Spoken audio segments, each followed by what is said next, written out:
सीधी सादी सी एक महिला थी। अपने घर का जब रोज खाना बनाया करती थी तो उसमें से एक रोटी एक्स्ट्रा बनाकर अपनी खिड़की पर रख दिया करती थी, जिसे भी जरूरत हो वो ले जाए।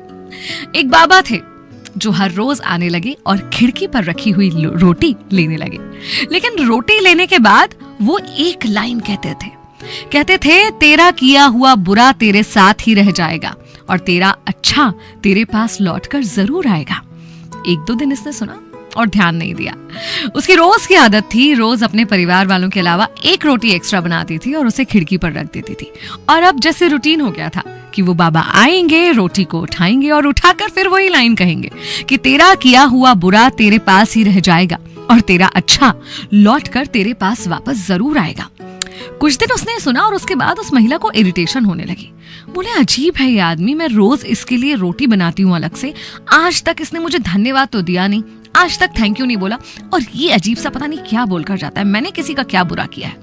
और एक दिन इतना चिढ़ गई कि गुस्सा हो गई। बोली, मैं ना इस बूढ़े बाबा से छुटकारा पाना चाहती हूँ, और गुस्से में जहर मिली हुई रोटी उसके लिए बना दी।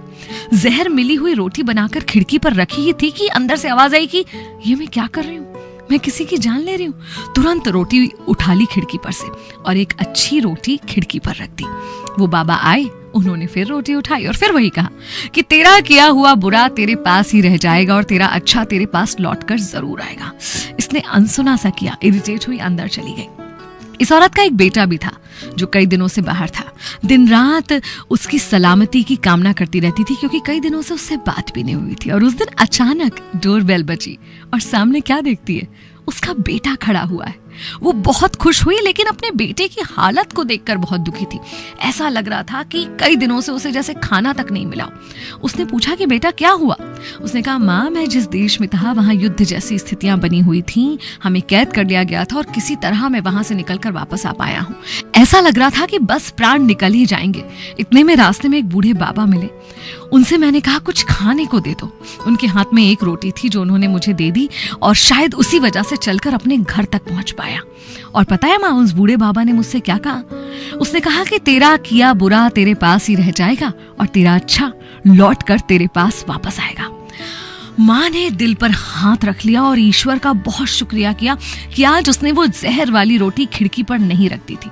और आज उसे बाबा की उन लाइंस का मतलब भी समझ में आ गया कि तेरा अच्छा तेरे पास लौटकर आ ही जाता है। कई बार ना हम अच्छा करते करते थक से जाते हैं, ऐसा लगता है कि कोई अप्रिशिएट नहीं कर रहा, और शायद इसलिए हम सोचने लगते हैं कि अब हमें अच्छा करना छोड़ देना चाहिए, कोई मतलब नहीं है, कोई कदर नहीं करता। लेकिन नहीं, अच्छा करना कभी मत छोड़िए, भले कोई उसके लिए अच्छे शब्द बोले ना बोले, भले कोई उसकी तारीफ करे ना करे, क्योंकि ये तय है कि आपके अच्छे कर्म आप तक वापस किसी ना किसी रूप में कभी ना कभी जरूर आ जाएंगे।